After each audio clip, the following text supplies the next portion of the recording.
Okay, let's really talk about this because I'm tired of seeing it. I'm tired of it being part of the conversation. And at this point, it's just annoying. Something's got to give. Things have got to change. And if it's going to change, it's going to change now.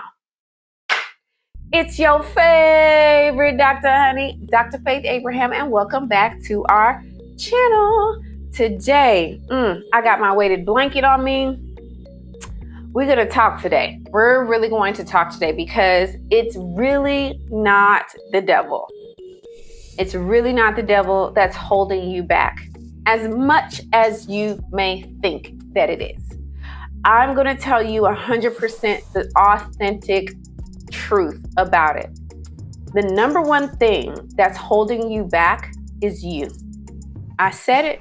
Now, if you want to click off the video, go right ahead. But if you want to hang tight with me and see why I say what I say, by all means, please grab your tea, your coffee, your protein shake, whatever you drink, and let's sip it for a second.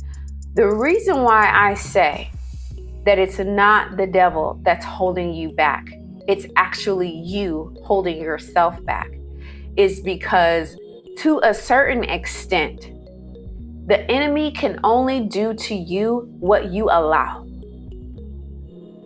You hear him? The enemy can only do to you what you allow.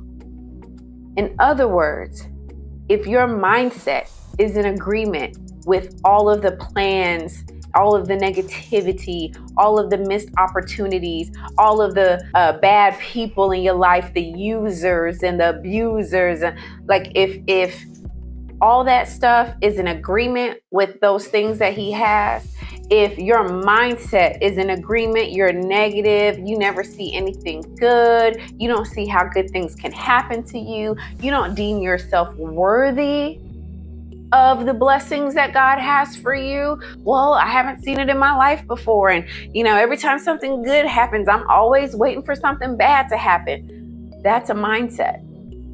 That's your perspective on life. That is in agreement with the enemy. If the way you talk is in agreement with the enemy, well, girl,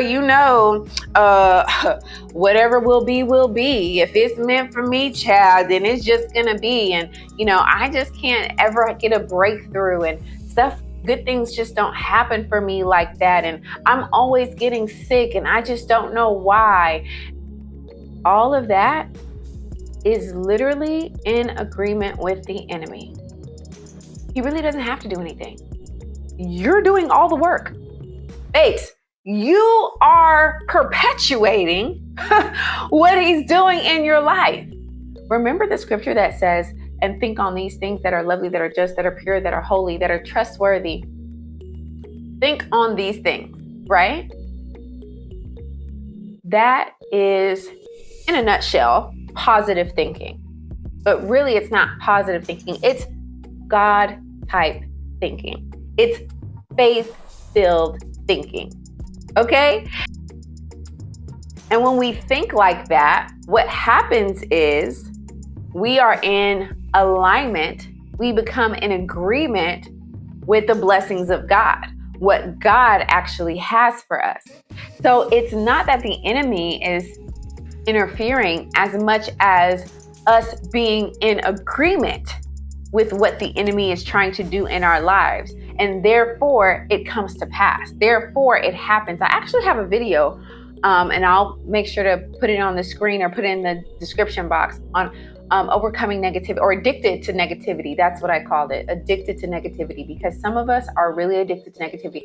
Some of us are so needing of validation, of affection, of attention, that we allow certain negative things to constantly happen to us. And so it's a self-fulfilling prophecy. It's not a prophecy from God. It's not what the word says about us. It's not what God's promises towards us are. It's a self-fulfilling prophecy. So again, it's not really the enemy.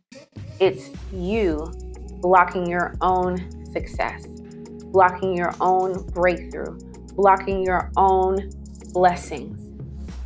And the only way to get and come out of that is by becoming intentional and intentionally looking to think like God, talk like God, believe like God, have a mindset that's in agreement with God. That's it. One thing is for certain, and two things is for sure, that when this starts to happen and you are literally in agreement and alignment with God, then God's plans and purposes and blessings start to overtake and overflow in your life. Will the enemy still try you? Of course, but no weapon formed or fashioned against you shall prosper. Hello? We already know that though we may have diverse trials and tribulations, the Lord gives us a way of escape. So this video is really to call you to the carpet. It's to call you accountable for you. We give too much. It's called an overextension of the sovereignty of God. We give and chuck up too much to God. God is in control. God is in control. He is in control. Yet, since you are created in the image and likeness of God, you have a say. You have a say in what happens in your life. You have a say. And I can tell you, things have gotten much better, are much better, will continue to be better for me personally, as I have continually developed my mind, trained my mind. Fear and doubt was something that used to, I'm talking about, I had a sister in a chokehold, all right? And it was just really difficult for me to get out of it. And for a long time, especially on my healing journey, I was trying to figure out why, but why? Where did it come from? Where did it stem from? Where, spending all this time on why? But, and that's okay. You can seek that out. You can try and figure that out. However, the wise thing to do is to say, why? God, show me why. And when you show me why, I'll do what I need to do with that information.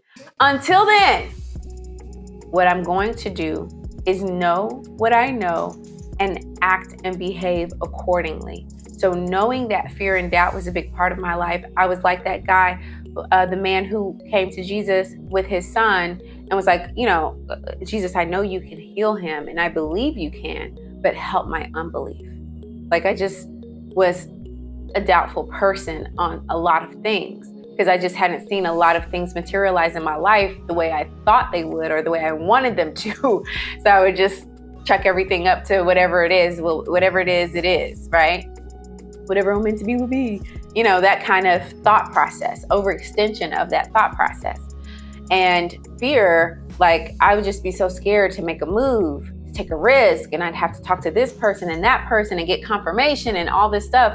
And I'm wasting time. I would literally have an idea to do something and I'm sitting here waiting for confirmation, only to look up and see someone else came through and executed. Well, gosh, dog it. That was for me. And I still had time to do it. And I had proof that it would work. But fear would eventually get in the way. So I had to really start healing from that and growing from that. And one thing I always say is, what would my future self do? Would future self be asking this question? Would future self be out here doing all this extra stuff that you over here doing? No? All right. Then let's go. Let's bust the move. Let's make this thing happen. And that's how I operate now. And that's primarily how I operate now. So I encourage you, be the main character in your life. And just because you're the main character and because you recognize that you are a co-creator with God, doesn't mean that you're not humble, doesn't mean that you think more highly of yourself than you ought to. That's even homiletically, that's an improper exegesis of scripture, first of all. Second of all, it's just not true. Jesus said he didn't count it robbery to count himself equal with God. We're little g gods. But many of us will die like mere men because we don't know who we are. with that, please know the devil's not that powerful. Actually, you are more powerful than he is. He just hopes that you never figure out how powerful you actually are. Figure it out.